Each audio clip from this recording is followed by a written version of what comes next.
Welcome back to the morning show here on Arise News.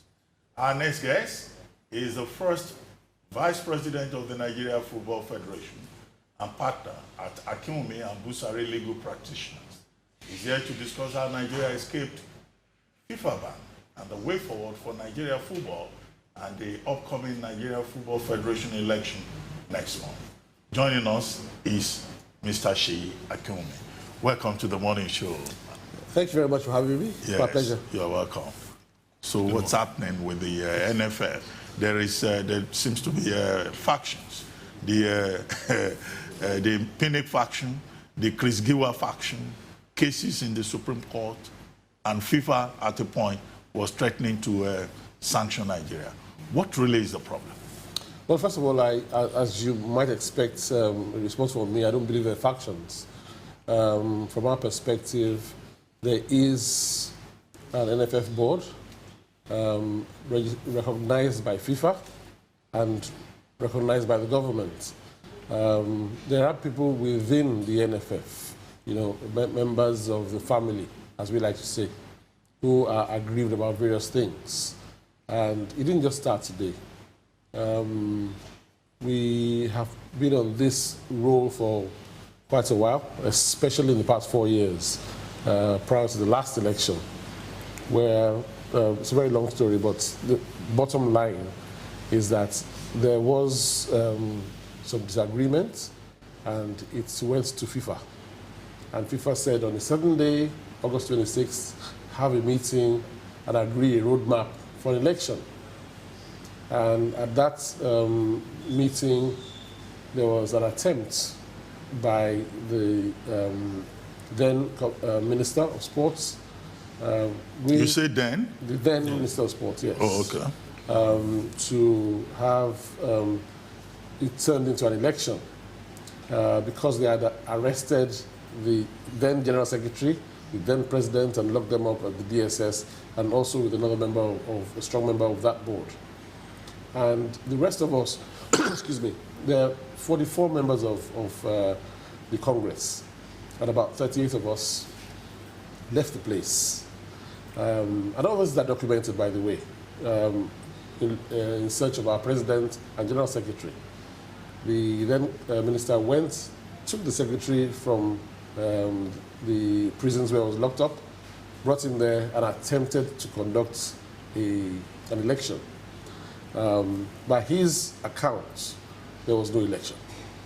But ultimately, we then had the rest of the crew had a Congress and agreed a date for the election, just 30th of September in Warri, and Abaju Pinnick was elected with members of his board, including myself. Now, the problem there was the people who alleged that they were elected on the 6th of August then said, no, we are the authentic board, and went to CAS. Again, it's a bit technical, but the bottom line is that FIFA recognizes board, and what they went to CAS for was not given to them. Their recognition was not accepted. And they came back to Nigeria and then went to court. But the issue here is, in football, once you subject yourself to the football laws under which they allege that they were elected, then you don't take football matters to court. You take it to CAS at the last resort. And so we went to court and said, no, we can't do that. The court doesn't have jurisdiction. And then from then, we've had all sorts of ex parte orders here and there. But the President Goodluck Jonathan intervened, and ultimately they withdrew the suit. And there was relative peace until the current minister was appointed. I'm not privy to what happened, but his appointment coincided with the resurrection of this current troubles. And they went back to court and all sorts of things. He called for meetings. But, the truth is, I'm extremely surprised at what I've read And, you know, I don't want to cast aspersions about anybody, but the facts are there is a board. Even if you have any complaints about that board, it is clear that you were not elected because the people are alive. There are 44 of them. Only 2 have died since then. It doesn't cost anything to call all 44. And all 44 have said, well, most of the 44, at least over 38 of them have said, no, we didn't vote for you. You were not even there when you alleged that you that you voted for. So how on earth are we having this argument? That really is where the issue is. The issue of the Supreme Court is that, you know, at the High Court, when the matter was withdrawn, they then sought, after all of this intervention by the minister, sought to release the matter in just. By the way, all of these matters somehow find their way to the just Federal High Court. God knows what coincidence that is. But it was granted, and we said no. You can't release because you released it without conditions. 2 years later, down the line, you want to come and just released. And we appealed to the Court of Appeal. Excuse me. And the Court of Appeal agreed with us. They then appealed to the Supreme Court and asked for 2 main things. One, a releasing of the suit, or that the Supreme Court itself should hear the matter as a High Court under Section 22 of the Supreme Court Act. The Supreme Court said no and said released. Go back, release that matter, and hear it expeditiously. Now, the bone of contention is when you released the orders granted in that court are rebirthed. Well, we have our objections to that argument. But as far as I was concerned, just reading the judgment, it was an opinion of the judge who gave that ruling. But assuming it was, the question then arises, what orders are relisted? Before the matter was struck out, it struck out and killed all the previous orders in that suit.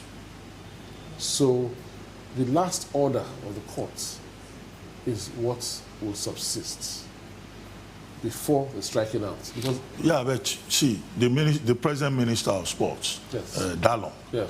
he is saying that Amaju Pinnick cannot remain as president because there is a Supreme Court order which favors Chris Giwa's camp, and that look, the president believes in the rule of law and all of that. Rule of law is something that has become a fetish now that all kinds of persons in Nigeria quote. First of all, however, the vice president intervened, and on the basis of that, FIFA said, look, okay, Amaju Pinnick is a recognized president, and FIFA is not going to sanction Nigeria again.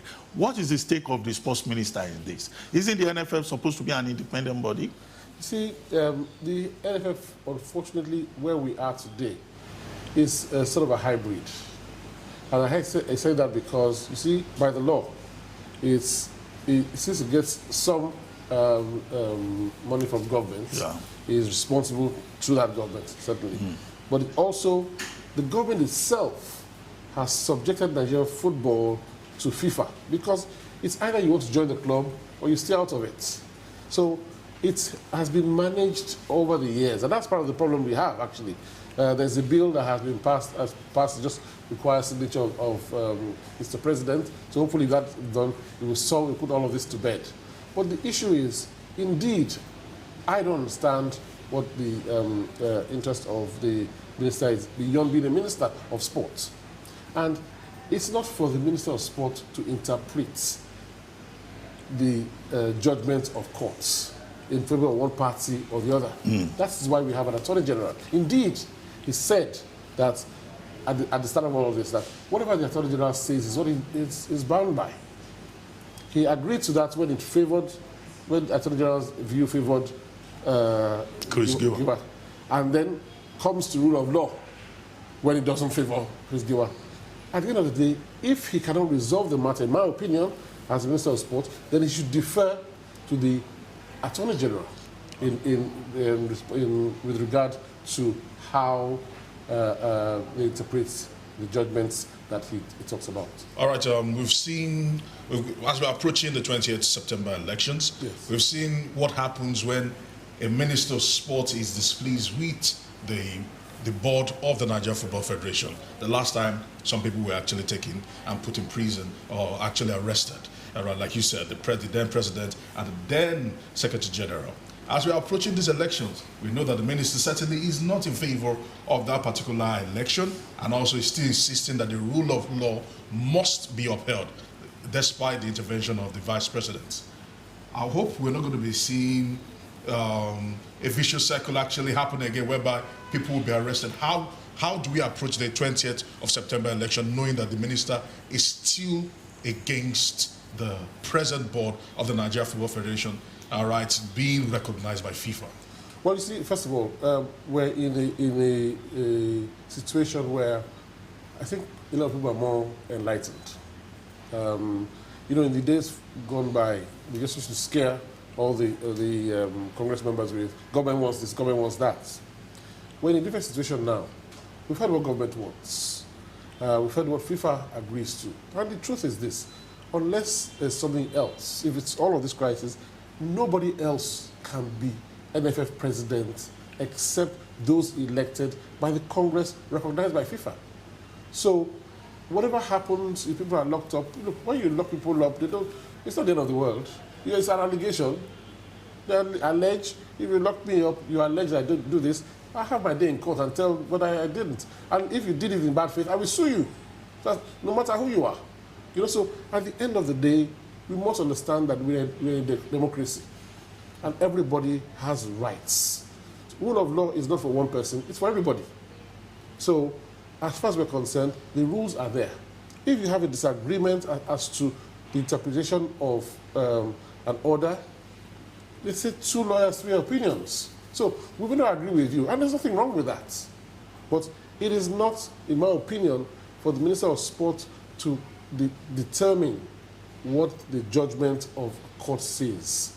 It is for the Attorney General, because it's not the Minister of Sport as a person that is subject to contempt. It's government. True. And if the government says this is our interpretation, let them cite government for contempt. It's not an individual. He says, well, I don't want to go for contempt, I don't want to go to jail. He's not going to any jail, and he knows it. He's a lawyer. So am I. So how has all this derailed the growth and development of Nigerian football? Honestly, that is where I feel pain, because no matter who wins this current-ish battle, as we say, we're going to leave. We have youngsters. We have under 13s. We have under 15s. You know, I'm chairman of the Youth Development Committee of FIFA, and I'm on the Youth Development Committee of CAF. It is those kids that we really should be looking at. It's the future.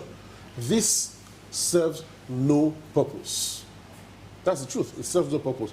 You allege that you were elected on 26th of August. 26th of August has gone past 4 years. Now, we were elected on the 30th of September. It will end latest 30th of September. What's something fighting? Well, earlier on, you alluded to a point about a certain bill that is being proposed to address all of this. That's right, yes. I'd like you to shed more light on the content of that bill, because this has been going on for a very long time. This is not the first board that will have this kind of crisis. That's right. In the time of Shuabu Amodu, I think, who was there then, we had a similar crisis. During the Galadima era, Okay, 2006. yes. So Then we've always had this Sandy crisis. 2010. What exactly is that bill all about? The bill gives the NFF a life of its own. It gives it, yes, we respond to government, you relate with government, where you are responsible to government, but it gives it a life on its own. It gives an opportunity to be independent of the Ministry of Sport, except that you relate to government, and only on Monday you receive. Because, you see, at the end of the day, you are representing Nigeria. So you must be a responsible body. But he also itemizes how you break down your accounts, you know, the essential things. And most importantly, it states that you are run by your statutes according to FIFA laws. So basically, it domesticates the running of football worldwide to Nigerian law. That essentially is it. Because what happens here is people then seize on arguments that, oh, that's FIFA law, they're impugning on Nigerians' constitution. Sovereignty. It's not true. It is not true. If I go into a group and there are rules there, it happens even in villages. If you go and agree that as long as in this village, the village head is the one who determines the dispute, and I don't want to go to court, and if I come here, I agree, I don't go to court, then the village head's rule is sovereign. Well, when I read about NFF politics, Yes. you know the question I ask myself, because I know Nigerians don't fight over something for nothing. You know, I ask myself, what is it in that NFF? Well, what are you guys gaining from it? That the fight is so bitter and you just want to be there by all means, and, you know, there are factions, there are court cases. What is it? Is there money there? What is the main opportunity? I'll tell you something, and I'll say it publicly. I know that, I speak myself, and I must say this. There's nothing for me to fight for that the future of the kids. I don't get any money from that. I've never made any money from NFF. I've been there 4 years, and this is with my colleagues as well. About privileges, there must be something. We love That the football. fight is There's so... passion. You know, people go to war. They don't ask them that, oh, when they don't get be shot at the battlefield, they don't go there because, oh, they're going to get money or there's some privilege they're getting. Some people do have passion, believe it or not. Nigerians, there are many Nigerians who have passion for various things. For us, and for me in particular, it's passion. My board has done things that have never been done in Nigerian football. We have tried, we have got 60% autonomy, financial autonomy, 65% thereabouts. We brought PwC for the first time, financial derivatives, huge names to give transparency. They have been investigating all sorts of things.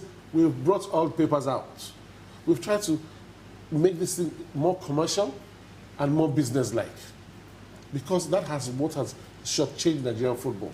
So NFF has never paid for my ticket from Lagos to Abuja in 4 years. I just come back yesterday. In 4 years, they've never paid my hotel. I'm a lawyer. I have a business. I have work to do. Ahead of the elections, Yes. There was an emergency congress a month ago whereby some olive branch was actually stretched towards Christopher Giwa and his camp. Yes. Have they accepted some of these terms to come back to the table in the bid to quell all this impasse? No, they haven't. And maybe that addresses the question you just asked, that, you know, why is it fight to finish? It is not fight to finish. We called our Congress and said, you know what? All we need to do is let them come back from courts. Let them take out the matters from courts. And even the cost of that, we're prepared to pay. Let everybody go to elections. And whoever wins, because the Congress members have not changed. Whoever wins, if Chris Giwa wins, we follow him. So it's not a fight to finish. They have not accepted it. They're insisting that they were elected and they must perform that duty and all of that, and they're not withdrawing the matter from court. And we're saying, fine, you know, we'll proceed. Well, I mean, we used to perform very well in tournaments and all that. I know that under President Jonathan, success at football tournaments was one of those things we used to sell as a major achievement. But in the last 3 years or more, we don't seem to be doing so well internationally anymore. What's the problem beyond NFF crisis? It's not beyond an NFF crisis. Oh. It's part of, it's a fundamental part of it. You see, at the time, you need a lot of things to run football. You need money, you need support. And if you're busy in court and fighting, and the minister is telling you that, you know, you are not the NFF president, and the international body is asking you to do things, it's a bit difficult to run football. But it's not true that we have not done well. We've won the Women African Championship. We've won on the 17th in that period. We've gone to the World Cup. We've done. There are many things that we have done in that period that have been successful. We haven't won the World Cup. We haven't won the African Championships because during the crisis, it derailed our planning for the Nations Cup a couple of years ago. It's happening now, and we have a game in just over a week. And yet, here we are talking about who's running. Chief E.K. Clark has issued a statement asking the government to sack Solomon Dalong, Minister of Sports. Yes. Do you consider Solomon Dalong a stumbling block to the progress of Nigerian sports generally? Well, I honestly think he can do much better. And I think he could have handled this matter much better. No, do you agree that he should be fired? It's not my call. No, I'm asking for your opinion. I don't have an opinion on whether someone should be fired or not. Certainly. What's your assessment of his performance? Let me put it like that. Again, I think the employers will assess him. However, as far as the NFF crisis is concerned, I am not happy with him. So if his employers decide it's good enough, it's good enough. He said, look, I'm only in this NFF for a short while. I'll move on. So I'm not in government or all of that. So it's their business. I can only say what affects me personally. And as far as I'm concerned, Seyi Akinwunmi, I'm not happy with the way he has handled it thus far. So would we have elections come the 20th of September? That's the plan.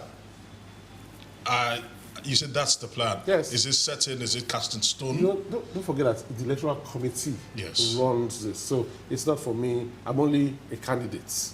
Okay. Now, they have given timetable and it expires and the election are due on the 20th of September. There isn't anything as we speak now to derail that. So I don't think there's any reason for us to speculate along those lines. Right. Are you going for the presidency or you still want to be... First vice president. Look, you see, for me, my major concern, as you know, is youth development.